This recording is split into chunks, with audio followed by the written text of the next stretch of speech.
may know him off of Facebook and YouTube as the Axiological Atheist. I think tonight what we're probably going to discuss is maybe some key differences between his position and my own, if there are any, which I don't think there really are. And maybe some other stuff along with it. It's going to be probably a shorter podcast than normal. But yeah, here we go. Cool. I'll let you go ahead and get started. You going to go first? Defining your position again. Okay. So, hi, I'm Damien re AtHope, and I'm an axiological atheist. And an axiological atheist can be understood as axiology added to atheism. Or basically, you can understand it as a value science or a value theory form of atheism. But it has to be understood that axiological atheism is not limited to atheism. This is very distinct for me about an axiological atheist. In other words, the first position of an axiological atheist is almost like the humanist statement that says good without God. In other words, an axiological atheist does not acknowledge anything that's not reality-based. In other words, there is no such thing as a God outside of a mental conception in someone's mind. There's no proof, so there's nothing for you to get from a God. So the first position, it was almost like an apatheist, that we just don't care. It's absolutely irrelevant. It's like someone asking me, do you get your values or your morals from Stay Puft the Marshmallow Man? I've never thought about that. I don't even use that process. In fact, people all around the world do morality and don't even know about a certain religion. So it's not that religion gives anything. And then, so that's the first position in a sense. It's like the default is that we just don't care, because we can only assess things that are real, that have value, and that we can actually understand intellectually and assess. If there's no ability to assess, then there's no way for us to understand axiology. So there's no way for us to understand the value of something. The next position will be an agnostic with an I, or an atheist, which would be that an axiological atheist goes, what are you talking about? You're talking about a fake thing that can't be assessed, that's at best, even if you were to believe that it could be possible, what are you talking about? Axiological atheist wants to know the intrinsic value, the extrinsic value, and the systemic value. To me, simply, those means intrinsic is a thing's worth in itself. Humans have an innate worth, in other words. And then extrinsically, like your behavior, what your behavior produces. In other words, you could be extrinsically a bad person, in a sense, that your behavior is bad, but you don't stop being a human. You may not act like a human, extrinsically. We can value judge your behavior makes you actually an awful person. But you never stop. You don't turn into a dog. You don't have your quality stays the same. Then there's systemic, and that has to do with through time, how things are affecting, and how things affect other things. In other words, like I do something to someone, then they go do something. So in a sense, what I did had a multiplying effect. Yeah. How you assess what things are values. So, like I said, with the concept of God, since you don't know anything, I would be like, you're talking about nonsense. You can't even say it has value or it could have value. What is it? All the best you could say is you don't know. Or you're incoherent, that you're just making things up, that you're no attachment to reality. So then the next position, if you ask me, do I believe in some God, no matter what you conceive of, even deism, I would say absolutely not. There's nothing to believe. Because axiology, once again, is a reality base, so it has to have a natural reality source. Then the next thing after that would be an anti-theist, because all axiology atheists have to be an anti-theist, or you're not an axiological atheist. Because you've made a value judgment that the concept of God itself is harmful. And then the other thing would be that if a God was real, I would not worship them, and I would still see them as harmful, especially if the way that they're talked about in the holy books, especially the Bible, that would be a moral monster. That would be someone who actually removes value from humanity, actually is a destructive source to humanity, is an aberrant, is an immoral thing. Well, at the very base of the story in the Bible, What's that? I was having an echo for some reason. It's gone now. No, at the very base of the story of the Bible, essentially what it tells you that God made humans for is essentially to glorify himself. Mm-hmm. That, if anything, could devalue humanity, that does. Exactly. If anything, it was actually, they later go on to tell you the story of that he made them to take care of the earth, to be the shepherds of the earth. Yeah. But then to manage his gem. That's why first he tried making us out of dust, and he tried making us out of wood, he tried making us out of dirt, and everything like that. And it was because, our sole purpose was not to. But hold on a second. What book are you talking about? Because that's not the Bible. Yeah, he's talking about early Orthodoxy interpretations of Hebrew stuff. Okay. Like if you go, this is something that we do delve into a lot, is the Canaanite origins of the Bible mythos. And if you go way back in the day, you'll find stories of different gods that are pretty much Yahweh, anyways. Oh yeah, that's fine. I thought he said it from the Bible says this. I'm like, I read the Bible. It doesn't. But yeah, I know about Canaanite myths. Yeah. Yeah, but no, like it sounds almost like Sumerian what he was saying. Also, what gets me though is even though you can make that case that we're supposed to be shepherds and stuff, if you go towards the end of the Bible, it's all moot. Because it's all supposed to end, and there's supposed to be 600 years of peace for some reason, and then what? It doesn't really say. But the whole point is like there are several verses from the Bible that do say that God made humanity to glorify himself. It's literally set up that way. So it's like a narcissist making a bunch of little ants to bow to. It's essentially Donald Trump in the sky. Right. But yeah. no. Yes, because my position would be that axiologically everyone owns themselves. Nobody can own another person. So anyone that makes this claim is actually violating that person's innate worth. Yeah. And I do like how your position comes from the advance of morality. Yeah. Because all too often I hear arguments on the Facebook page that I frequent, or arguments from morality, or parroting William Lane Craig, so to speak, who I despise.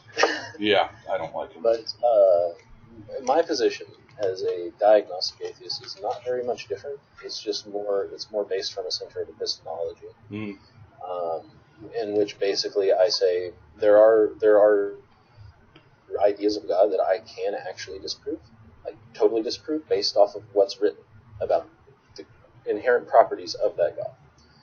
Like if they violate one of the three main laws of non-contradiction and logic, then they cannot exist. Right. You have these definitions that are more deistic or nebulous or like romanticized. I actually made up in the deal of epistemology and being able to gain knowledge on the subject, 3 different categories that any god will go into. You either have the highly defined, specialized gods that are disprovable on their own merit. They self-refute. Or you have the second kind, which is the nebulous, ideal, which is an unfalsifiable claim, which you can't justify any other way besides personal incredulity. And then the third category is romanticized notions of natural phenomena. Right. In other words, Moses, God, stuff like that. Which is just, it's fine and dandy to be all poetic about it, but it doesn't give you any actual information. And I'm not saying that I don't use that. It's just my default is always to go back to the moral argument, the value argument. It's harmful, it's worthless, it's made up, it's as defined, it's not morality. It's subversive. Well, yeah, because just like the debate I just had, this one person actually, and I said, "Are you serious?" He's like, "Look, and I said, what about the verse in the Bible that says that you sell your daughter into slavery? It's sexual slavery, right?" And he goes, "Well, if you're poor, you do what you have to do." And I go, "You disgust me. You disgust me. That is horrific." And what he doesn't realize is the people that they're talking about in the Bible who sell their daughters into slavery like that weren't usually poor. Yeah, well, true, yeah. But even if they were poor, you don't own other people. Yeah. I just found offense in it from the perspective of being a poor person and thinking that that's a legitimate argument for a poor person to make. Because if I've ever noticed anything, it's the people that tend to be without that tend to have more emotional connection to the people around them. That's true. You have to rely on them more. You're dependent upon them more. You have to literally, in order to kind of successfully work, you kind of have to be a team. That takes a kind of close relationship. The people that are with the have and the have-nots in sociology, the people who are the have tend to view that form of dependency that people have among one another as kind of a bad thing for some reason. Well, yeah, they think it's a burden because they see it as like a share of their wealth, they see it as a share of their return, a share of their net. So, or just a share of their time. A share of their time. Anything that they consider valuable to them, that person represents some type of portion that can be taken away from it, like a tax, So they have a much more of a mentality of being able to throw people away and get rid of them than, sure, they could be accepting people. They accept tons of people into their life, right? I mean, but they can easily just throw out all these people. The thing is I understand these two walks of life. What I don't understand are the people who don't have shit and yet hold to these false Americanized libertarian ideals. Brainwashed. He'll follow religion, so they've been they been force-fed this. I mean, if you tell a lie enough, people will eventually believe it. I mean, that's their strategy, and it works, especially for people who have nothing and want to desperately grab onto something in order to help them kind of succeed in life. If anything sounds familiar or anything sounds comfortable or anything sounds something within their capability, they're going to latch onto it. Yeah. But for me though, it's funny. It reminds me of my favorite libertarian meme ever. It's just a 4-panel comic, right? Black and white panel comic, and it says libertarian freedom at the top, and it shows a guy really, really, and what's the word I'm looking for? Restraining himself to pull something. By the time you get to the fourth panel, it shows that he's pulling away this bag that says government regulations and taxes. That's like a tiny bag that he should have been able to lift. Yeah. And what's still on top of the guy over here is wage slavery, bigotry, and fucking something else. It was like crushing healthcare costs and all kinds of other stuff. And it screams to me the very basis of the argument. Well, to me, I always get as an axiological, thinker in general, to me, what is an economic system is a system that's inside of a social system. You can't get outside of it. It involves people. Yeah. So to think that somehow you can apply an economic system without putting ethics first, because it is a social system you're applying it to, is to be axiologically blind to how it's playing out. In other words, if it was only about the best economic system, then greed would be good and Rand would be right. But greed is not good because it actually harms the whole hive of things that it's operating in. It has to feed off of. Yeah, it's almost like whenever you take capitalism without any social reins, it tends to work against people, most people anyways. Yeah, there's a few that it doesn't go against. Yeah, no, there's a few it works heavily for, and yet those are the people screaming on television that we at the bottom are leeches. Well, again, it's that mentality of you're taking a portion away from something that we have. Yeah, it's something that safety net has always been there for them. I mean, the amount of money that's been inherited and passed down between same families or just even the families that have spread out. The amount of wealth that has been inherited down, they're so used to that safety net that anything that tries to attack it through taxation, death tax, or estate tax, or whatever, I think if someone's trying to take it away from them, they're going to attack it. I think it's nice that you brought that up because it's a common argument people use against this idea that all money is inherited, right? Well, actually, most money is not inherited, but you are correct in saying most wealth is inherited. And most people get confused the difference between currency and actual wealth. Someone can go out in Silicon Valley and make themselves a great bundle. Someone can start a new website like Mark Zuckerberg did when he did Facebook and make a bundle of money. And these people don't tend to be all that greedy with it. Not all that greedy with it. But whenever you get people who actually have inherited true wealth, which are things that are useful, have some utility, or have some inherent value based on culture, those people will always have currency. So whereas you could view someone who made a new website and they're rich as far as currency goes now, and they can acquire actual wealth. You have people who've already had wealth for several generations and aren't going to lose currency because of that.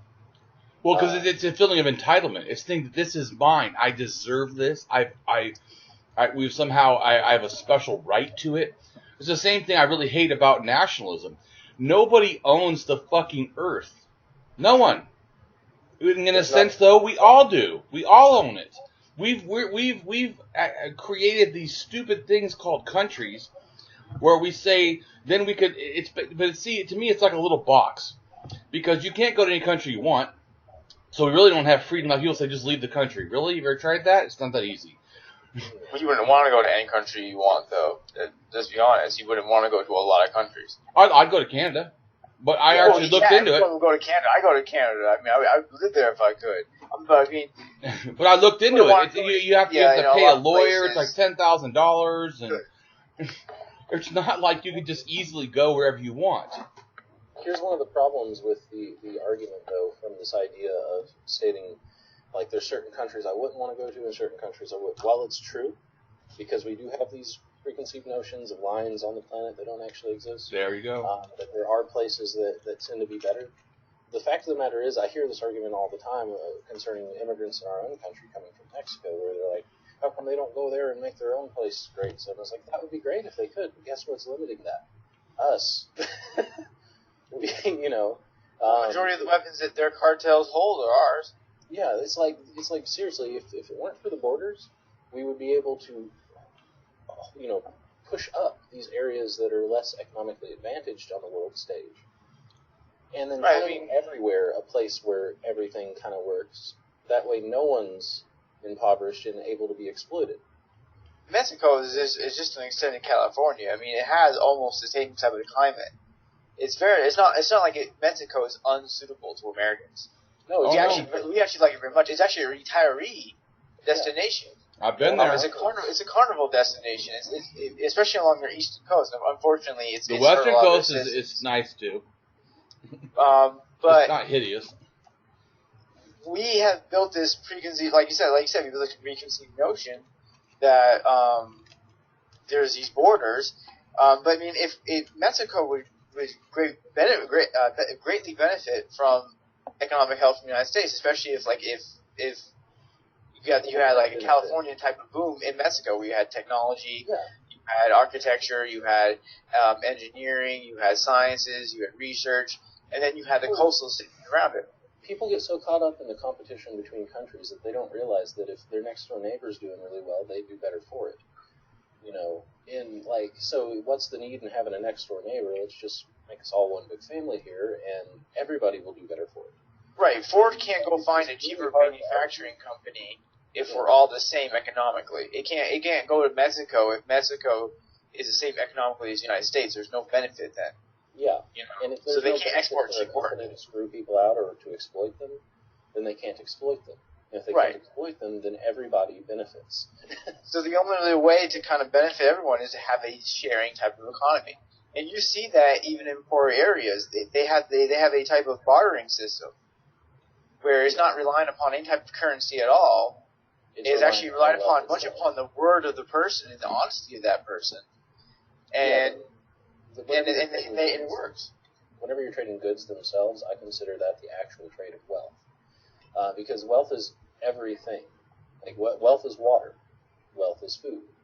Wealth is all the other things that you could gain from capitalism if you really wanted to, that could earn you more money at some point down the line. But at the base of it, wealth is everything you need and some of the things you want. Whereas currency is just paper.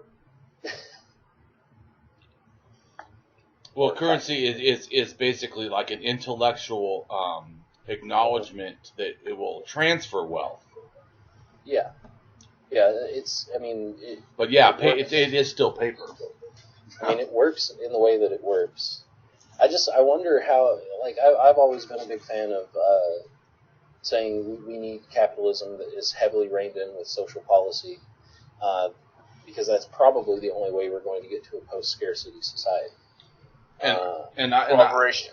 And I'm a mutualist, anarchist, socialist. I think that our entire system is corrupt, and capitalism is not going to be the saving grace of anything. Well, you have the resource economy based upon what was it called, the Venus Project, I think it was. Yeah. It was a resource-based economy. It was by that engineer who was unfortunately connected to those Zionist films or whatever. But they removed themselves from that series, Zeitgeist or whatever that film is. Yeah, they removed themselves. They said they don't support it anymore. But they have research. Yeah, it was for the research, but they separated themselves from that. But he still actually runs the Venus Project. You go to their website. Is it Shock Fresco? I believe it is. He was an engineer. But, probably. But his thing was that like 98 currently. Like 90% of all jobs can be automated, can be sent to a robot. Like there's actually even a bricklaying robot now that recently was built in San Francisco.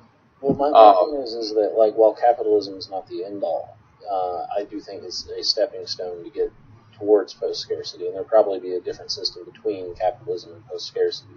It has helped in some ways. Capitalism, in a lot of other ways, it's really screwed things up. Certainly, but it has helped. Well, I'm not going to agree about capitalism helping anything. So, I think it puts an unjustified monetary. You have crowdfunding. Those are capitalistic ideas. I mean, those are started based off of something called venture capitalism. I mean, that idea of pooling your resources together may be socialist in some ways. Cooperation with the employees. As long as the people own the means of production. So how is it capitalism? The people own the means of production. It's not capitalism. Yeah, because the person who sets up the website earns a share of the donations of that. They receive income from that website. Yeah. So that's capitalism. I don't agree. I don't think every so you're saying that nothing can be produced in a socialist system? I mean, no. I'm saying, like, for the website, Kickstarter. Yeah. That is socialism in some way, because it's cooperation, it's people pulling their resources together. But it's a capitalistic run system because the people who run it make a profit off of it. Yeah, but they're not making a greed profit off of it. Are they? Because I would say eBay is capitalist. Because eBay gouges the dog shit out of you. So to me, that is... But saying that someone provides a service and they run the thing and they get a portion, well, their work has a worth. Yeah. So it's not like they're doing nothing. They're not selling air. Yeah, like with Kickstarter, I would call it a utilitarian-style profit system. In other words, most of that money they're getting is going into keeping that going. Yes. So it's a little different. I mean, my whole argument is, once we reach post-scarcity, capitalism will cease to exist because, yes, the people will own the means of production. Like when we have really good 3D printing technology, which we'll have very soon, and when we have possibly even real replicators, there's no need for a market-based economy anymore. Well, even in Star Trek, you had, what was the gold they used for transaction? Platinum? Yeah. There was even some forms of they had to use some forms of trading or some type of economic system. Yeah, but socialism doesn't have no economic system. It just says that people own the means of production. That there's equal and free sharing. It doesn't mean that there's not money. It's like some of the socialists, and I argued with here in Seattle. The guy's like, "Oh, we're not going to have money." I'm like, "Money's not the problem. How it's used, and that's the problem." Yeah. Like how it's proportioned out into what it is given to is the issue. In Star Trek, it's very clear. They stated several times the needs of the many outweigh the needs of the few. And that's pretty much the starting premise for any socialist ideal. So, but that taken too strictly can be bad. Yeah, but like in Star Trek, whenever they're using the platinum chips and stuff, this is trading going on between different empires. Within the empires themselves, like especially the Federation, it's pretty much just total socialism. The people own the means of production. And then within the Federation, that's a different idea that's going on. But whenever you go and look at another empire like the Ferengi, that's like they're total capitalism, venture capitalists. Yes, definitely. Oh yeah, that's pure capitalism, and that's pure free market right there. They have rules of acquisition. What's that word, Justin? Acquisition. And it allows you to screw over your own family. Yeah, it's actually expected it's actually expected at some point that you will. It sees it as moral to actually do that. There's absolutely no morals in it. No, but it sees it as a good. It sees that greed is good, so it actually puts a moral system on an immoral system. Yeah. I'm not saying I agree with it as being a moral system, but I'm saying they are turning an immoral system into a moral. They're saying this is a good behavior. Once something is good, you're talking about, to me, morality. And like with the Ferengi themselves, it seems like they're almost hardwired to that at this point in their history. Like you could almost argue that there's some like Semitist or anti-Semitist stuff towards the Ferengi, but like it's so caricatured that it's obviously funny. I never thought about that. Yeah, no, I noticed that stuff like throughout a lot of different movies. It's just I don't read into it as much as some people who are the super social justice warriors who get all angry about it because I'm like, it's a piece of fiction. But like I watch Lord of the Rings and I'm like, there's no black people here. And then you start thinking about what they represent with the different races in Lord of the Rings, and it's like, oh, the dwarves are obviously the money-grubbing people. The elves are obviously high white nobility, and men are like kind of the peasants. What does that make the orcs? Yeah. I mean, you could apply that system to anything. It doesn't mean it has any relevance or any merit. well, much of our stories are based off of what we see in life, what we think exists in life. So, I mean, of course, you'll have the orcs who maybe live in abandoned industrial sectors, who may have too many liquor stores and stuff like that. You have that, and then you have. It's just based off of what people think exists already. But they're just using that as a platform to launch their story. Well, it's like that's the transversion of the movies, though. Like the books are a little different. Tolkien created this universe in which there were like four wind voices, and the darker of the voices made Sauron, and then you had the wizards coming out of the lighter side of those voices, and from whence all things came, so to speak. It has its own creation story, and orcs are the cacophony of Sauron's voice.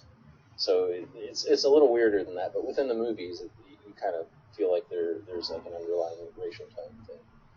Yeah. The same thing with Star Trek. You would note that I find it odd. The Klingons remind me of Islam for some reason. I don't know why, but you're allowed to beat women. You're allowed to kill someone in revenge. And it's all. I wonder why, Justin. I wonder why. Yeah. But what strikes me as odd is, and I think I talked about this in the last podcast, the second episode of Star Trek: The Next Generation, in which, and I forgot her name again, just like I did in the first podcast. The original security officer lady. Tasha Yar. Yeah, Tasha Yar. Goes to that planet that's in. I know this is early days stuff for this series, but they go to this planet and everything is overly Africanized. Like it's all African setting. Everybody there is African, and they kind of have this weird system set up where the women technically hold all of the property rights, but the men are like their rulers. If the women choose them to be rulers. Huh.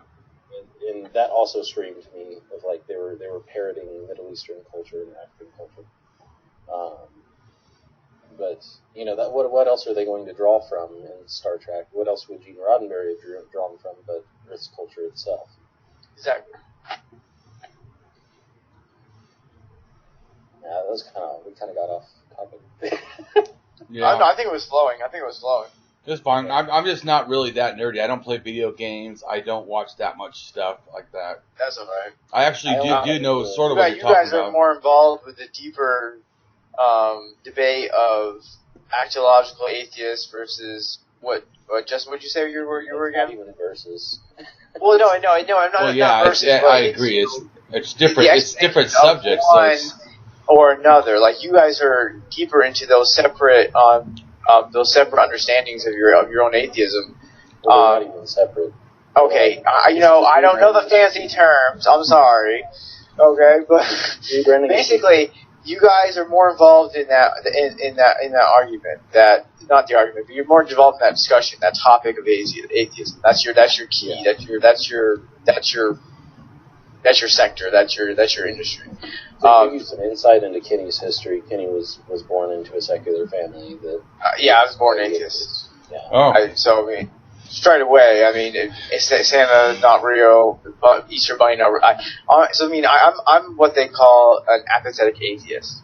yeah. Okay. But I mentioned that. I told you that. It doesn't come up. Yeah, it doesn't I said. come up. I don't care about it. It doesn't concern me. I don't get into those.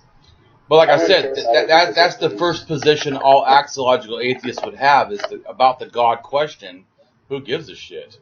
I know, basically, yeah. It doesn't bother me at all. I don't care if someone's religious. It doesn't. I have no emotional ties to anything.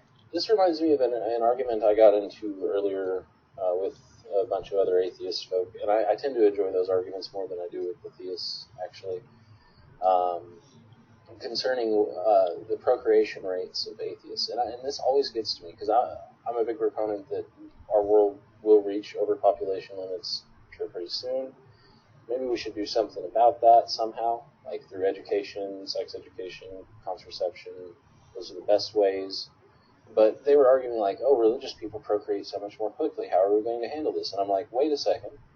Most people who are atheists come from religious households. It's the spread of the idea that creates atheists, not necessarily screwing. Even my parents. My parents came. My father came from a Catholic, and my mother's parents, they changed religions, but they stayed around. They basically stayed around Christianity. See, my thing is it's like you don't have to necessarily teach a child, oh, there is definitely no God or whatever. You just have and I wasn't taught that. I wasn't. Honestly, I wasn't. I was explained. Atheism. I was explained what the majority of the kids I would interact with knew, what they understood, because my parents they had read the stories, they had read the Bible, they had gone to Sunday school, etc. And so I got like an explanation, but I also got I don't want any Bibles in my household. Yeah. No religious books whatsoever. You know what's crazy about that? But you can explore anything you want. You just can't bring it home.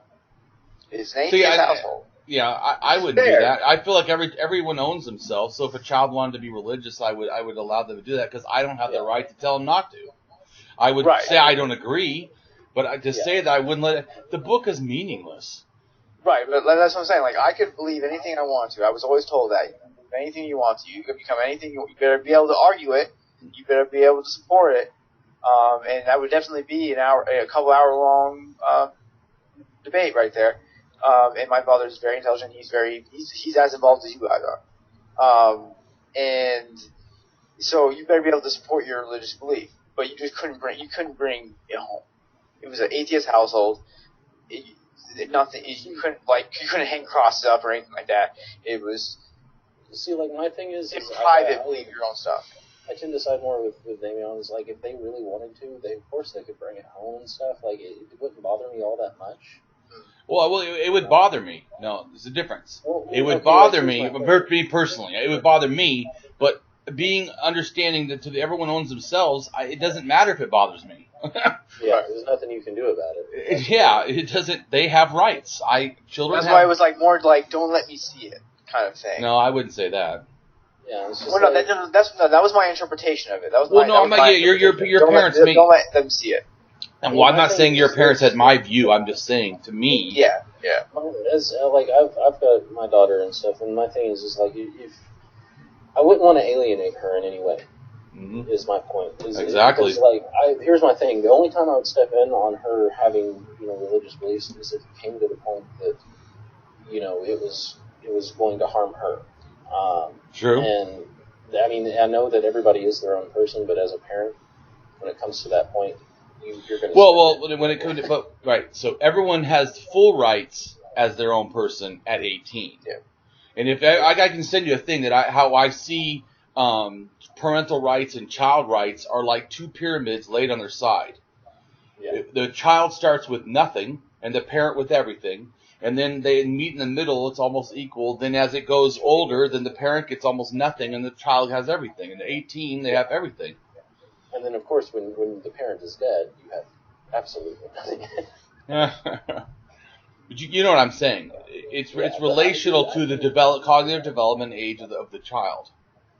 But I do think that, simply by teaching her critical thought in a proper way, and having her understand the concepts of methodological naturalism and stuff like that, and actually understand what agnostic and gnostic means, which it's on my nerves to no end when people come into these freethinker groups and are like, I'm an agnostic, and I'm like, agnostic what? Like, you can be agnostic towards any claim. Mm-hmm. You can be agnostic towards any claim.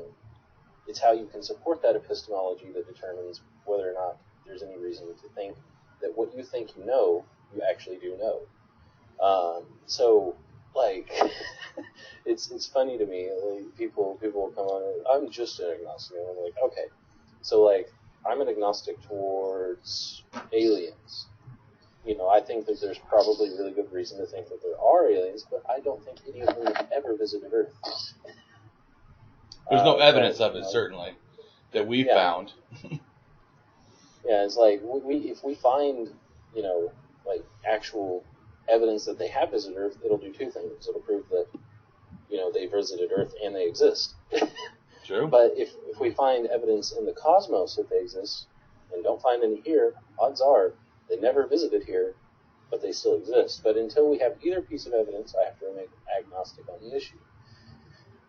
So within that, I would say that, but I am a Gnostic Bigfoot denier. I know there is no Bigfoot, and I can tell you how, and and show you how there is no Bigfoot, or same with the Loch Ness Monster. But that's why which they now think is a movie prop. Yeah, like I kind of coined the term diagnostic atheist around that merit, where there are some arguments people have to take it on a case-by-case sort of thing.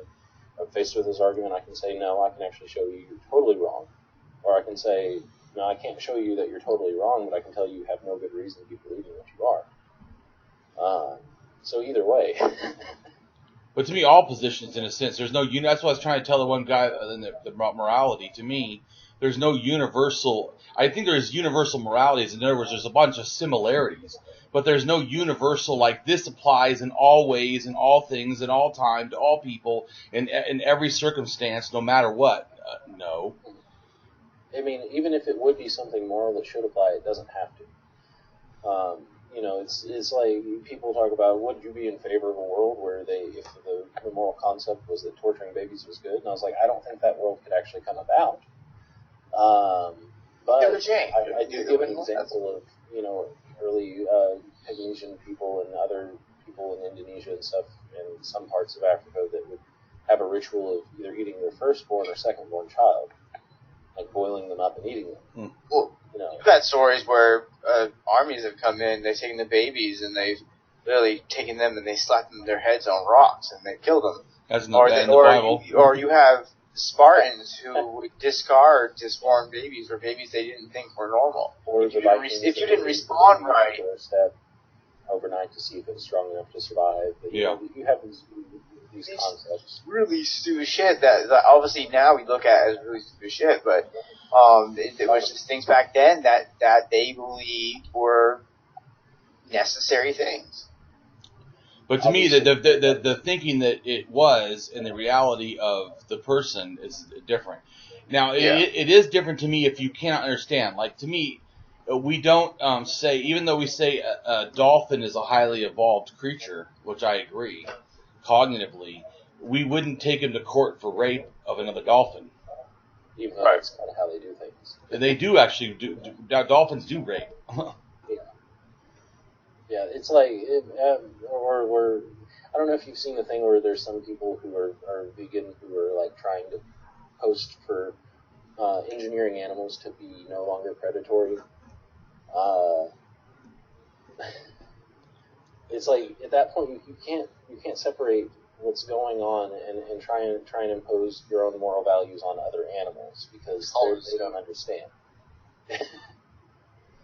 Yeah. It's called zoo. That's what that is. What they basically want to do is they just want to create a huge zoo earth where all the animals are docile. The cat lions are cute. Veggies. It's a crazy concept. Yeah. The underlying idea of having these societies that believe this at one point, they did not believe it for good reasons. They believed it for reasons that were probably based on fear. Yes. So, when you get to the present day, all of that's considered child abuse, even to the Asatru people, which I have one friend who's an Asatru. What's I don't understand it. An Asatru? I don't know what that is. Viking religion. Norse gods. Loki and all that stuff. Oh, Loki. Yeah, I know. Yeah. Yeah, it's called Asatru, or Asatruvian beliefs. No, I didn't know that. Yeah, but like even he would say, you can't leave your baby on the doorstep overnight on the coldest day of winter. No, because yours is going to die, or it's going to freeze to death. Mm-hmm. So that's just. Well, I love the quote. I think it was by Sam Harris when he talks about how the moderate believers today are the result of secular ideals. Oh, totally. Yeah. So they have they're getting any of the things that they think or make them a good person from their religion. Mm-hmm. But it takes religion. Like I said, I just talked to the guy last night or yesterday. I don't know. But anyways, I just talked to him, and he was actually today, this time and frame, said that it would be okay to, it's ethical to, sell your daughter to sexual slavery. It's like, only religion would allow your mind to actually be that cognitively dissonant of morality, and still think you're a moral person. Yeah, that's what it's troubling. If they can redefine the underlying premise of morality, like they attempt to do, and I think the person who's most guilty of it in modern times is William Lane Craig, where he can literally, his argument is that because God says it, it's moral, not, the other way around. So I always try to make the argument against that, where you would say, well, you bring it back to the crux of the argument, where if God's saying it's right, it might make it right, obviously, and that's not right. But then they would say, yeah, it still is, and I would say, well, where does it come from? Does it come from him, or does it precept him? And they'd be like, well, it comes from him, but it's still objective. And I was like, well, technically the definition of the terms objective and subjective mean that it would have to be objective because it's coming from another mind. If it's not coming from a mind, it could be objective, but then you would have to explain why it's objective and why it's necessary to believe in God in order to have these moral values and how you can make these moral judgments in reality without that backbone. It wouldn't bother me if someone said that you could have objective things from someone's mind. It would bother me if you said that person wasn't using a reasoning or some standard to get there. Yeah, I mean, how are they framing this? Oh, well, God just is morals. How do you know that? How would God know that? I mean, well, God thinks above us. Well, if he thinks above us, why is he holding us to a standard we don't understand? Yeah, and that's the whole point. Is like if he has a standard, then it comes from somewhere outside of his mind. And if he doesn't have a standard, then it is subjective. I don't agree totally, because in other words, you said epistemology. Is epistemology there and true because your own mind did it, or because Socrates or Plato came up with it? Or is it because all these minds agree it's reasonable? It's there because of the illusory congruency in reality. Like, there's the 3 laws of logical non-contradiction. Yeah, and those, hold on, but those 3 laws are logical laws coming from a mind. I'm not disagreeing with you at all. I'm just saying that to say that something has to be outside. So, in other words, the first person who makes the law of non-contradiction, Plato, correct? So as soon as, right? I think it's Plato. But it doesn't even matter. Whoever made it, doesn't matter. My point is, so it wasn't not true because the one person had made it, and then someone later agreed, and then all of a sudden it became true. It was true the moment it was reasonable. So the reason validated it, that it was congruent with how you would properly think. And how we know reason works is because when we use reason to navigate the world, we can actually see that it's a reliable method to navigate the world appropriately. So I'm just saying, well, all I'm trying to say is that, so to me, I don't think that it's wrong to say that a person can have something from their mind, but it is wrong if you say there's no standard, even to themselves, because they'll say, what's God's standard? Oh, His God is perfect. What does that mean? Well, because God did it. Well, what is God's standard? They're explaining everything by explaining nothing. Right, because then I go, okay, because the reason why I want to know a standard is because then God should hold Himself to the same standard if it is the standard. In other words, if you say, yeah, it's cop-out, because they'll say, no killing is wrong. Okay, Hitler's a bad person. Hitler was evil. Okay, great. But God killed in the flood more people than Hitler. Oh, well, see, but God can't sin. What? Doesn't He have a standard of not killing?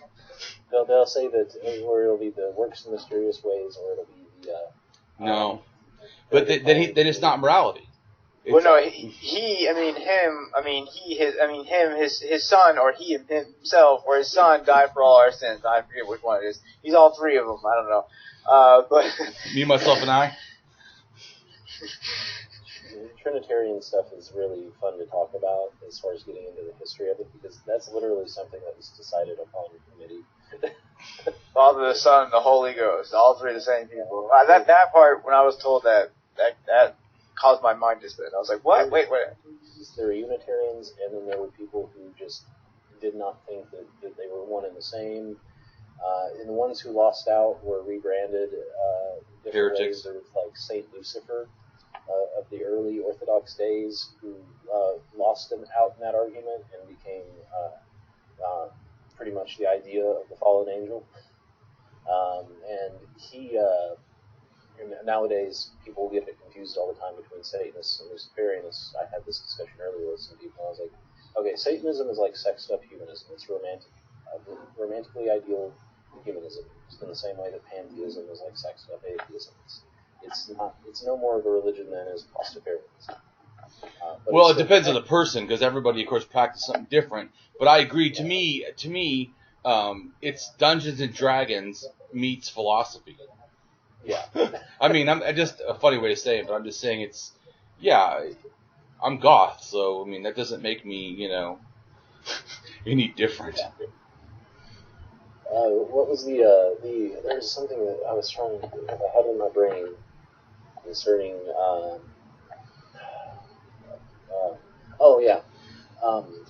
the main ideal of this is, whenever people talk about the ideals of morality, I basically try to lay firm the idea of empathy as a greater stirring force than anything else.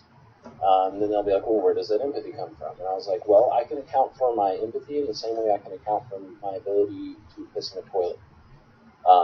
Because these are biological factors. You either have empathy or you don't. It's... See, for me, it always seems simple.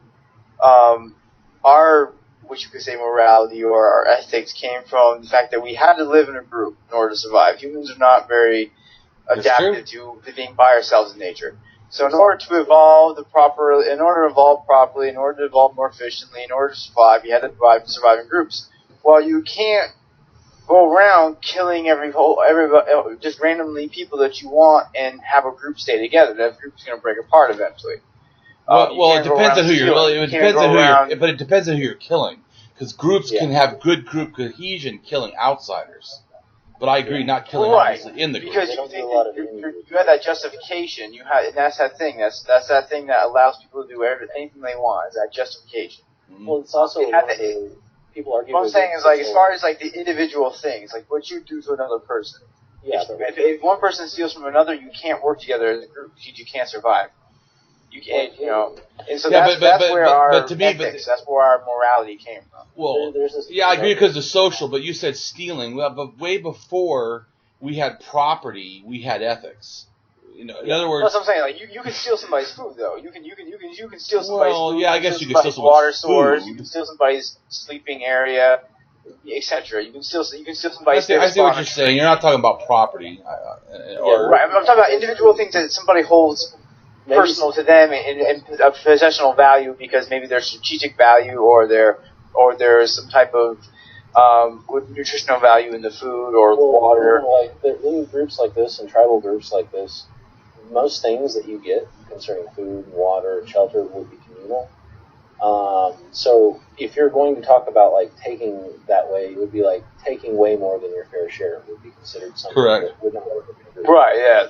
Yeah, no, I understood what he said. At first, I was thinking that he was talking about like nowadays, but yeah, but even Neanderthals,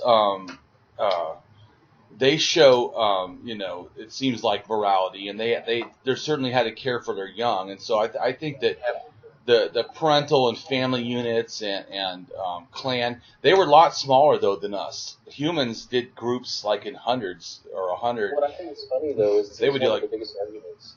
Or biggest jokes, actually, mind you, that I find with people who want to deny the evolution of empathy and the evolution of social construct in our species and in other species, is the fact that we still heavily operate off of us versus them tribal mentality. Certainly. Obviously. So whenever you bring this fact up to people and you're like, actually, look at what we're doing right now. We don't consider each other part of the same group when we're having this discussion. Like, if I'm talking to a theist who thinks that, all the credit they think, we're operating off of me versus you, and that mentality itself comes from how we evolved as a species. It frames the argument, the fact that there even is an argument as a result of that. Maybe funny isn't, maybe ironic is a better word. I use funny a lot. My wife doesn't like when I use it. I want to put it in some of my writing in my book. Funny.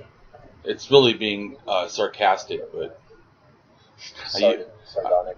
Yeah, I use the word funny, but it's not. It's nothing actually funny about it. Yeah, it's like you know what I found funny about genital mutilation? Yeah. Nothing at all. Yeah. Except for that the people who practice it tend to think that it's a moral practice.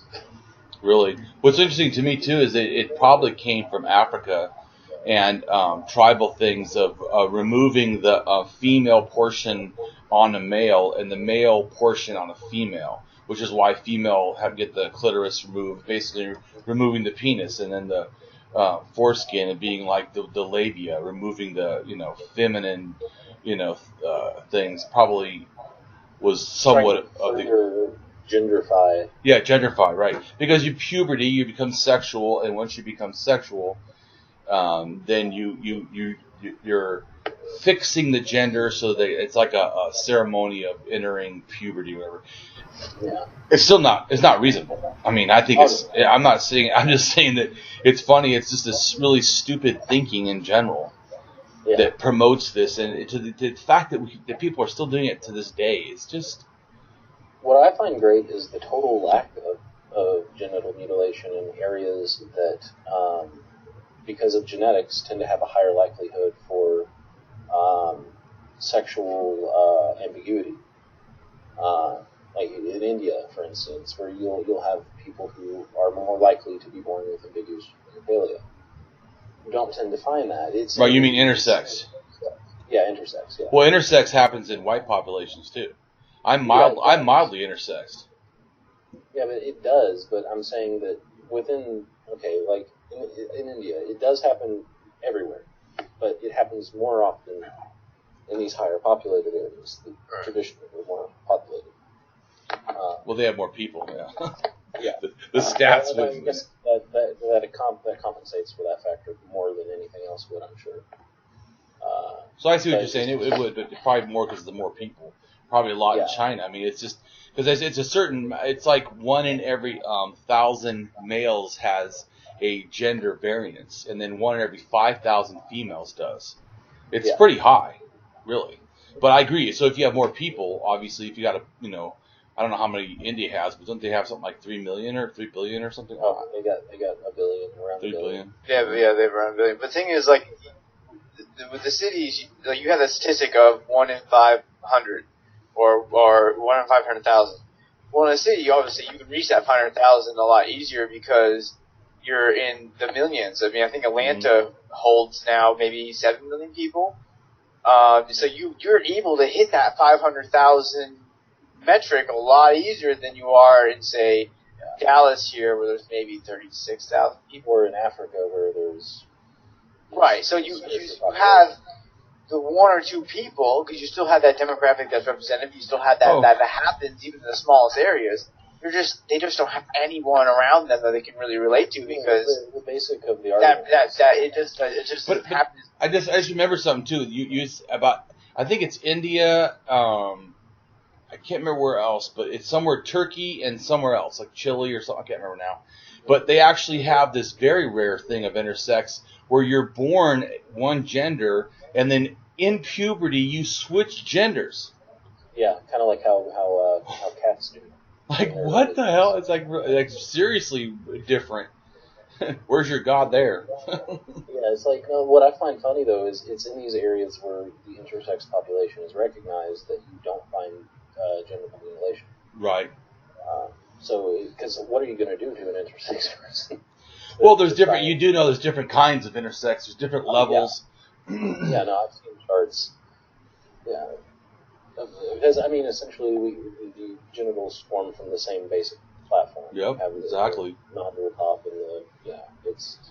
Yeah, mine was mild. They needed to sew up a thing on the bottom part of my penis that was still open, like it was trying to form a vagina. And I have everything. What's that?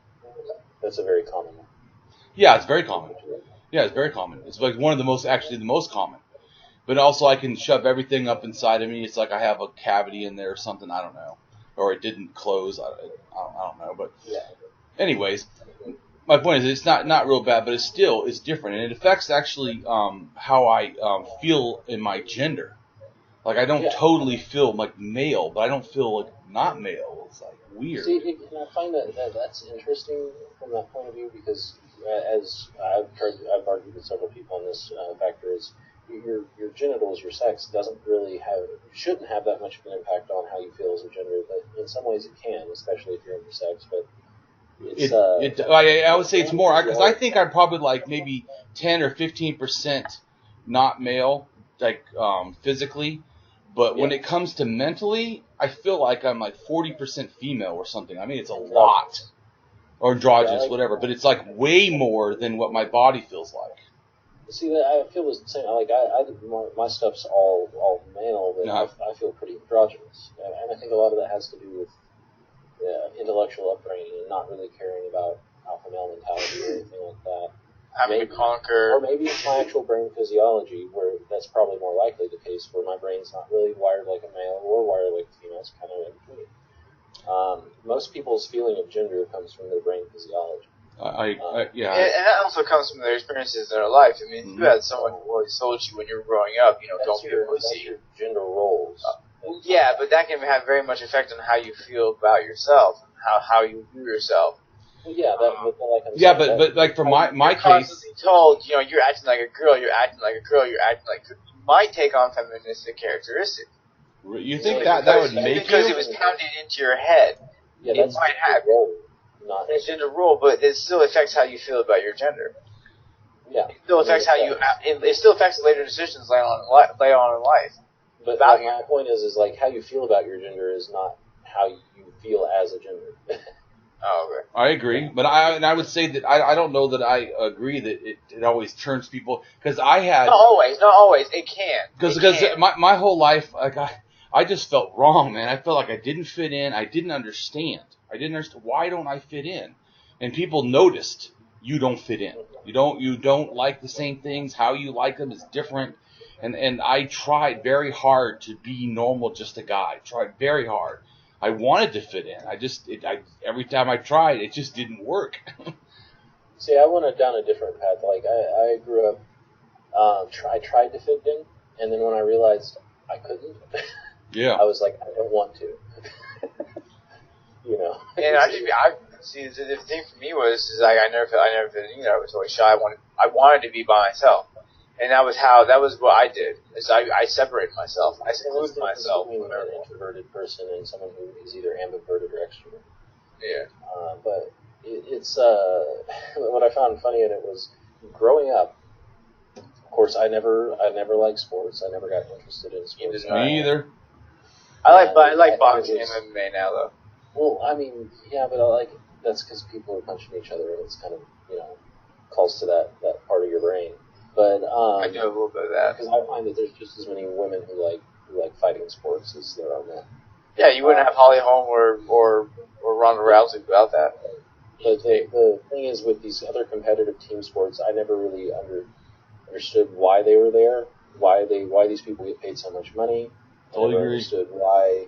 I like competition a little bit. I never understood why because I've been to a sports game before, right? I went to some football game in New Orleans when I lived there at the Astrodome or whatever they had, and I just remember people doing the wave and doing all of this. Oh yeah, face paint, and I'm just like, what possesses these people? That's much to waste their time, their limited amount of time on something so vapid, so mindless, so tribal mentality oriented.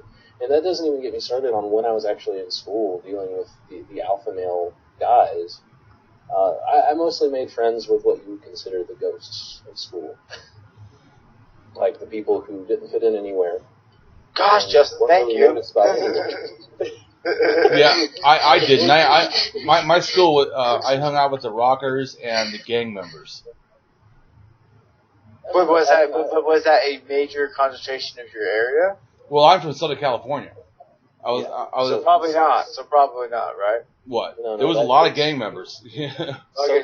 So yeah, I mean, like that was probably on you. You probably took on a lesser degree or more of a degree of that area though, because that was the only thing you had available to you.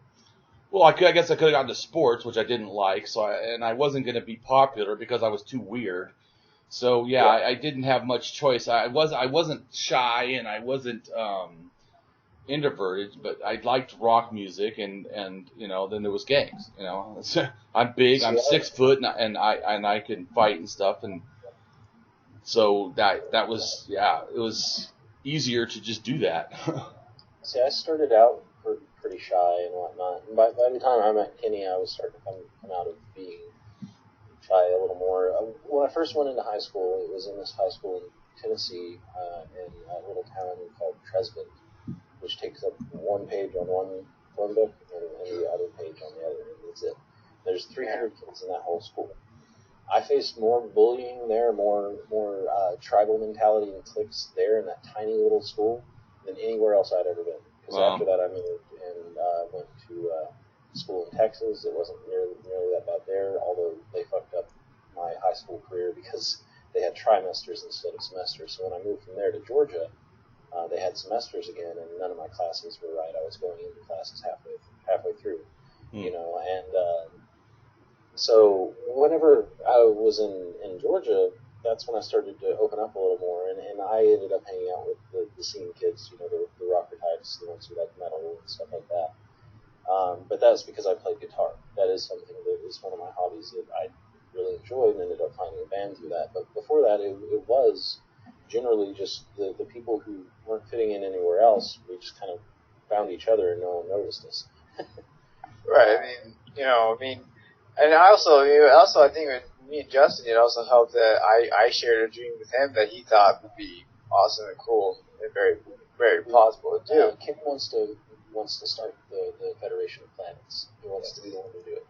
Yes. Do what? And I very much applaud him. Yes, I mean, like you said, you had the outcasts, you had the people who were dreamers, who went above and beyond in that type of area. Like you guys, you have your niche, I have my niche, things like that. So trying to start our atheist group. Yes, we did. No teacher would support us. You guys tried to do atheist group when you're in? We did. In high school, we tried to start one. Yeah, I think we had like 10 people, didn't we? I did not know an atheist until I became one. That I know of. I mean, of course. I became friends with Justin through, I think, like, was it Mary? Wasn't it Mary that became friends with you? Yeah, it was. And, like, we ended up finding that commonality. Of course, I came from the position of, I was there in the early days of YouTube when the atheist videos were still good. And pretty much educated myself on all of this stuff, both through YouTube and being part of StickM and the Debate Faith Days, and I actually argued against Matt Slick in that group. Who? On his Matt Slick, the guy who goes around with the tag argument. With the what now? Tag, transcendental argument for God. Oh. Yeah, I mean, I know what you're talking about. As far as the transcendental argument, I didn't know his tag. I don't know that much about apologetics because it's just not interesting to me. I just find it like, for me, I only find it interesting because if I can argue against this person and point out. Oh no, I'm not saying it's not valid. I'm just saying for me personally, I'm so much into the using axiology and then using facts. Yeah, but yeah, I mean, do the same thing. What's it's that? Essentially kind of like what we were talking about earlier with how logic, the reasonability of logic precedes anyone actually thinking of it. Mm-hmm. That the tag argument comes from that, and saying that the logical stuff exists outside of everything and it has to have a creator. That's stupid. Yeah, I know. But it's really an annoying argument to counter because of how easy it is to equivocate every single word in that argument. And that's, of course, what he would do. Like, Matt Slick was also, he called in and debated against Dillahunty on the Atheist Experiment show, which was another show that I found that was heavily influential. Essentially, in those early days, it was Arn Ra, Thunderfoot, TJ, Potholder 54, a lot of those early names from the YouTube atheist movement. But of course, I had my own channel at the time where I made like 180 some odd videos and had 84 subscribers, and I was like, yeah. How many do you have now? Like none, because we record this over on Chris's channel. I stopped making videos, and so I was only 14 when I was doing that. Mm. So it was a little different. But when we were in school, when we tried to form this group, we had quite a few people to form it, but we had to find a teacher who would sponsor it in order to do it. And we actually found a teacher. Why did you have to have a teacher to sponsor it? I don't know why. But that was part of the program. Like every single club had to have a teacher, because you had to have somebody who would kind of like. Oh, make sure you weren't doing something wrong. Be willing to stay after and supervise you. Yeah. Oh yeah. So all the Christians are like going, no thanks. Or support you. But there was a teacher at school who I knew was atheist. Yeah. Justin knew he was atheist. He's just. It wasn't because he tried forcing anybody's religion down anybody's throat or anything like that. It was just something that was casually brought up. Yeah. It wasn't anything he pushed on anyone. But he wouldn't do it, and we couldn't find anyone else. But I signed up. I signed up people. Justin signed up people. I mean, we got a good amount of people. I can't imagine what that would have been like. The criteria. And I know why he wouldn't do it. It's because there's too much backlash involved, especially in Georgia where we were at. Mm. If every other teacher that you're working with is either just like moderate Christian or above that, which some of them were. Now, I remember going into a U.S. history class, which I only went in there for 3 days, right? Before I found out that I looked on my schedule and I was going into the wrong class.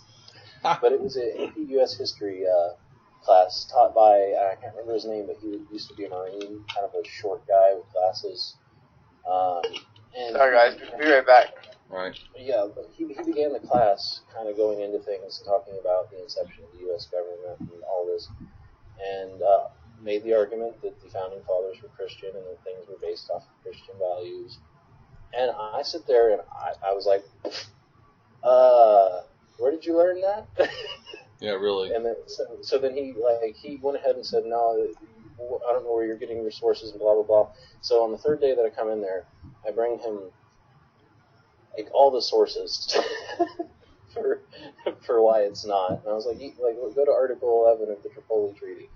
I mean, it's just, seriously, this is stuff you could have found out. But this is one of the problems with having coaches teach subjects they know nothing about. Exactly. In my AP World History class, I had to argue with my that teacher about the fact that Moses probably didn't exist, and I didn't even understand why he was bringing Moses up. We weren't even in that area of, I was like, no, there's no archaeological evidence that this happened, and even the scholars of Israel are like, dude, it's an allegorical story. The only ones now that even push it is really fundamentalist Christians. That's it. People on the State Board of Education. It's like, yeah. Well, I talked to the archaeologist I talked to last night. I said, do you realize that it says, I can't remember exactly the number, but I think it was like 300,000 people. If there was a workforce of 300,000 people, and I think it was like 400, maybe it's 450,000 in Egypt at the time, that would be almost half the people leaving, or the whole workforce. Could you imagine America, like half the workforce leaving in one time? America would go into a recession immediately. It would be devastation. The archaeological record would be so obvious, nothing would hide it, because it would be a fact everywhere. At all. It does a huge injustice to Egyptian history. Yes. Because it's like, if you actually want to talk about what happened to build the pyramids, you'd actually find out that the workers that did it were well compensated for their time period. And that it wasn't slavery, it was like a volunteer-based system in which your family was provided for. Yeah. So it's like, you're talking about Egypt at this time, which is kind of a progressive area. Mm-hmm. Well, the other thing is the Bible talks about making mud bricks, and all of the pyramids are cut stone.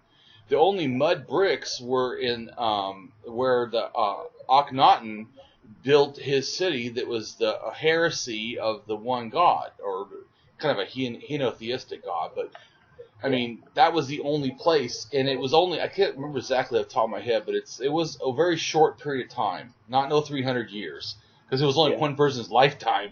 It wasn't, I can't remember if it was like 10 or 40 years, or I can't remember off the top of my head, but it wasn't that long, and the whole thing was built. So even if there was slaves used, they would have only been for a very, very short little time period, and that was it. Yeah, and what gets me too is, like, at the time period when those things were actually built, the Jewish people were not the Jewish people. True, they're Canaanites. Yeah. Hello. So there's just so much wrong with the stories, and so much wrong with trying to teach them in a history class. And that's not the only problem I had in school. I mean, obviously, I dealt with one creationist teacher. And only one in Georgia? Really? How'd you luck out like that? Actually, surprisingly, I didn't run into it much either. Yeah, it wasn't so much the issue that they were staunch creationists, as most of the science teachers didn't know how to teach science.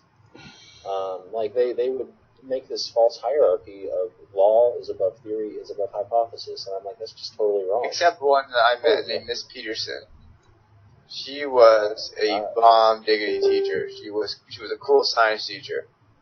She no religion or nothing. She had a way of testing us on tests. She wouldn't give like a preview of the test, but she bought one of those like revolver Nerf guns, and then she would put points on the board. And then then she would split the class up into two sides, and then if you got a question right, you got to shoot the revolver, the little things that I stick on the whiteboard, and it was freaking awesome. She was a cool ass teacher. And she was very into science. She took us out back behind the high school and down into the streams where there was like little goldfish and stuff, and little frogs. And she was an awesome science teacher. She was a gem. I had a pretty good science teacher in my continuation school. She allowed me to make my own alcohol at home. Bring her a glass for us to share, just to taste it. That's great. Oh, it's classic. I made it with peaches and strawberries, you know.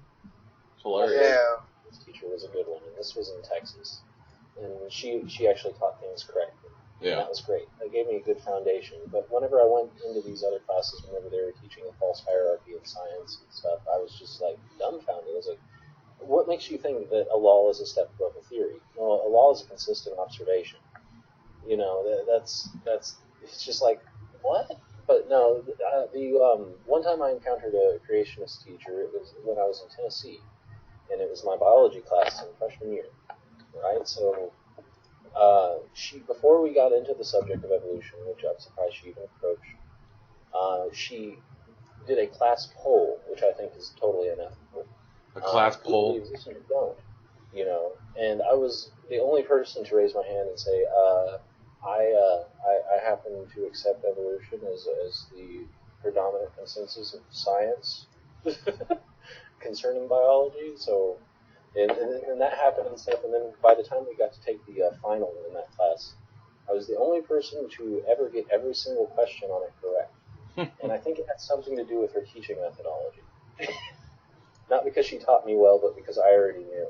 Yeah. And that was a reflection in everyone else's grades. Oh, I see what you're saying. Everybody else didn't get it right because they were not listening to evolution. Yeah, they didn't understand how this actually works. The teacher didn't teach it well, so it's not a surprise, you know. Or maybe you're just gifted, you know. Well, I was. He is pretty fucking smart. No, I mean, I sat here in a class of like 30 students and one biology teacher, and I was the only person who was arguing that humans had an impact on Earth. They had an impact on the climate. It wasn't some charade or anything like that. If you think carbon monoxide is good, go in your garage, start your car, and stay in there and breathe it real well. Okay, you know, and it was me. And her base argument at the end was that I have a biology degree and you're just a student. Yeah, it's like you have a degree that has nothing to do with your teaching. Which I wasn't clever enough to include that at the end of my conversation. Remember Mr. Rickman, the environmental science teacher? Yeah, I think so. Yeah. Or the one who kind of looked like a wolf. Oh yeah. Yeah, no, he was great, right? We got into topics of discussion, and he obviously was a believer, but he was still a good teacher. He didn't try and approach climate science with a perspective of denialism, which was wonderful. He actually played Holder 54 videos in the classroom concerning climate science. And I was like, yeah, I already seen these videos, but everyone else needs to as well. Man, it's almost as if YouTube taught me more than high school did. That's sad. My general curiosity taught me better. I bet you, yeah, I was in 4th grade and we were learning, you start learning the solar system, you start learning all the planets. Mm-hmm. The teacher got the order wrong. I had to correct her. I'm sitting here in 4th grade, I'm like, no. It's Uranus, Neptune, Pluto. Not Neptune, Uranus, Pluto. And I had to correct her. My father taught me cursive so well that the teacher in like, how you have, it's not mandated anymore, but it was mandated at one point that people in 4th grade could only write cursive. That was the year that you wrote in cursive. I wrote cursive so well that the teacher had just let me go ahead and do it on the board. She would write out the blue plan ahead of time, cool. And then she would go, okay, can I go ahead and show it, because I would do it perfectly. Teachers had a hard time reading my handwriting because, I'm ambidextrous, but I'm dominant left when I write, and because I had the Silver Surfer syndrome and all of that other crap, What's that mean? It's horrible. Silver If you're Surfer. writing with a pencil with your left hand, and you go across the page, and your hand's resting on the page, it sears the graphite, and you get Silver Surfer syndrome. Oh, I know what you're saying. Wait a minute. Now, like, when I write, I rest my hand on my pinky, on the outside of my pinky. You're one of those people who holds it like this, aren't you? Yes, I rest on the outside of my pinky and I write. See, I hold it between my index and the other, and my hand rests flat. But this comes from the fact that I was drawing long before I was writing. And see, I can't draw. Yeah, I can draw. I have the biggest imagination in the world. I'm talking about IMAX theaters in my head 24/7, but I can't draw. IMAX theaters. I know, it's unbelievable. It won't stop. Yeah, I would love to see some of your artwork sometime. Who are you talking to? Talking to me? Such vivid dreams, I wake up fatigued. See, I don't have dreams. I do, but I don't. Were you asking me about my artwork? Yeah. Yeah. I mainly do my memes now. I've drawn some. Haven't you been on my thing? No. I just liked your pronunciation. Oh, memes. I always say it wrong. No, I like it because there's this podcast I watch where they have a shirt called Mem. I tend to watch. Everybody always corrects me, and for some reason my mind just does not accept the correct pronunciation. It's not that it's incorrect. It's most people in Europe pronounce it. Because technically the root for meme is memetics. That's the whole root of the word. Memetic, in other words, it's like you're giving birth to something and it spreads. Yeah. All right. It's actually memetics is the study of information, the diffusion of information into a community. That's cool. Do both of you code? No. Most I code is changing shit around in Grand Theft Auto 5. No, in fact, even when I draw the memes, yeah, there you go. What I do is you've never seen you've been my friend a while, haven't you? I think so. You had to have seen. I draw probably, I don't know, not maybe 20-30% or something of my memes are my own art. Sometimes my own face. Haven't you ever seen I draw? I've seen the ones with your face. Yeah. Yeah, those are mine. Yeah.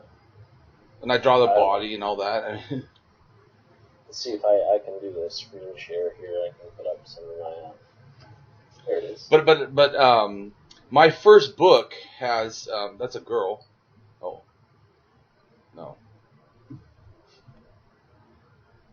You're showing me? Oh no, I'm. This is my. Well, that's weird. Yeah. I'll do I can't see anything. Oh, there you go. I'm doing all of this. My setup is essentially my laptop's over here. It's a Asus notebook or whatever, so it's pretty powerful. But it's plugged up through an HDMI cord to my. Yeah, I can instant message you. Yeah. And send it to you. But yeah, I have a bunch. But my first book that I wrote of poetry, that the art on it is actually an acrylic painting I did when I was 20. And you're going, what book of poetry? You're like, well, that sounds like something I won't be reading anytime soon. No, I like poetry. As a matter of fact, if you well, since you have a computer, if you look up "Taste Your Emotions," on Google, whatever, "Taste Your Emotions" on Amazon, that's my book. Taste Your Emotions, Damien. Yep. There we go. Amazon. Yep. See it? That art right there. That art is mine. It's a acrylic painting I did. It was about 3 feet by 4 feet, or something like that, whatever it is, or maybe 3 or 5. Anyways, no, I don't know. Anyways, I don't remember the dimensions, but It's the thing I called guilt, because if you notice, he's or you're probably not looking at it no more, but anyways, he has like a little naked child in his hand, and then the vines are eating the roses that are coming out from inside of him, and then he's like covering his face, ashamed. All right, here we go. What I was trying to figure out was my damn video card. For some reason, when I go to screen share, it puts this white box in the center of the screen that sits on top of everything. So you need to organize that desktop, Justin. I'm not a very organized person. I can relate to that. Your computer would run so. I'm not either, but at some point I have to clean up my screen. I think it's time for you. Like it'd help you run a lot faster. Well, it's more than just my screen that's not organized. It's like my computer tends to handle itself pretty well. What was I? Oh yeah, I was going into my media for your art. I go into art. It's so difficult to just. Yeah. I don't know why I went to my computer to try and find things, and I've got it on Facebook. Because I'm. Yeah. Okay, here we are. Portraits. Pictures. Whatever. That's my daughter there. Where's my photos? My photos. Pictures. Whole bunch of memes that I've made. One of them I made recently said, when Bernie wins the primary, we will have that pie. Don't worry, we will share. You know how they constantly talk about this pie in the sky? To try and think that the U.S. can do what every other country on earth is moving towards. Well, even if it was inconvenient, it still needs to be done. It's like saying, well, feeding my children will cost me money. Well, yeah, and it's still right to do. It doesn't. Its rightness isn't removed because of its inconvenience. The cost of raising a child today is $365,000. Yep. But that includes the cost of the home. Here's a picture I did. I don't know how well you can see it on there. That's actually a very tiny drawing. It's cool. And then I went ahead and touched it up on the computer to add some depth to it. I kind of like doing pinup stuff. Yeah, that's cool. There's one I did on my hand not too long ago. Yeah, all my tattoos I drew myself. I guess there's like one or two maybe that it's not, but yeah, on the whole.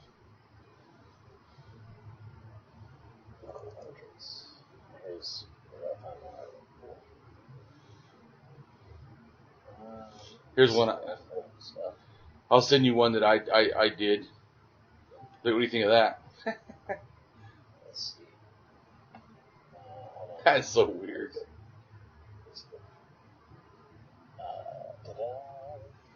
I like that. It's cool.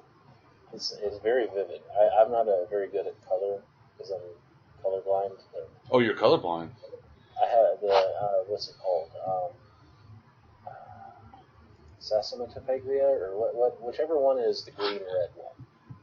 I don't. Technically, it's green, red, and blue, purple. Like I can't really tell blue and purple apart. And if red and green are next to each other, I can't. Like this is mine too. This is about a political one. It's like the Grinch, but also Trump-esque.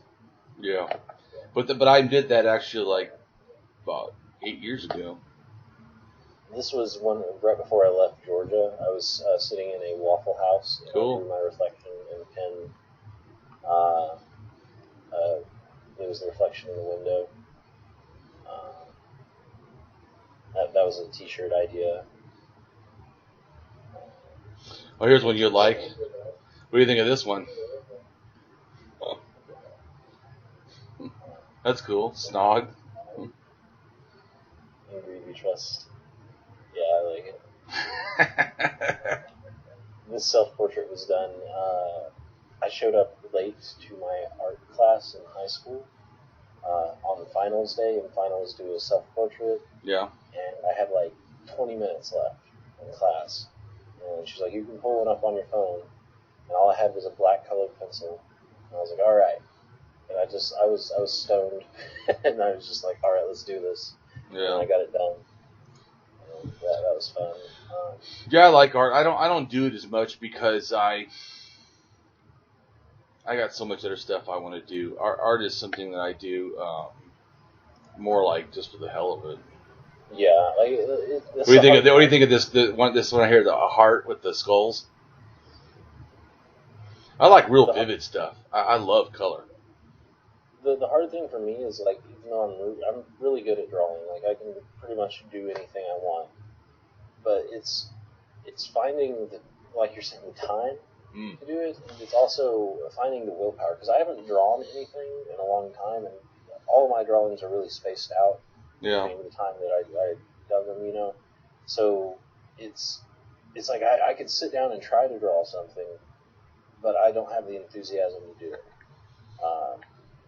Or like it's like when people are like, oh, I'll pay you this much money to do this picture or do a portrait of me, and I'm like, that's great and all, but you're probably not going to get it for like several years. That's funny. Yeah, I don't really like portraits. I like really like shocking kind of like stuff. That's why I like color and stuff. I like kind of like cartoonish surrealism or something. I like. This one's probably more down your alley than. The t-shirt idea was for my old band, The Verse the Giant. But what this is some scene-looking kid who apparently has blown his head apart with a shotgun, and it's like separating open. And like, it's hard for me to figure out what that is, actually. I can zoom into it. Let's see. Oh, I can kind of see a face now. Oh. His tongue's right there, his jaw split open, gauge, brain's gone. Yeah. Really, it's violent, but it's very, it's about as vivid as my stuff gets. Yeah, I like stuff that when you see it, it automatically makes you feel something. I love shit like that. Especially, I really love color. It's like my tattoos are all a lot of color. I love color. And I told the guy, I want a whole bunch of purple. He's like, dude, but that's not right. And I go, I don't care what you think. This is on my body. Yeah. I know my this picture, I was working at a telemarketing job, and I had a blank piece of paper, and I went ahead and, it's hard to tell what it is.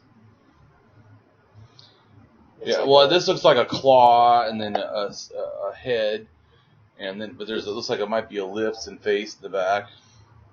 Okay, like what this is this right here it's like a dragon of some sort, skull head, these tusks and stuff, cannons on its face, and it's got its claws coming around and these big old like shoulder blades sort of things with feathers coming out of it, and its tail winds up the back, and there's a city on its back.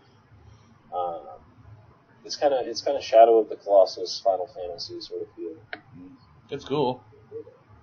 Yeah, I don't know what it's supposed to be. It just looks fun. Yeah, well, I'm starting to get tired. Yeah, we've been going on for a lot longer than you were planning.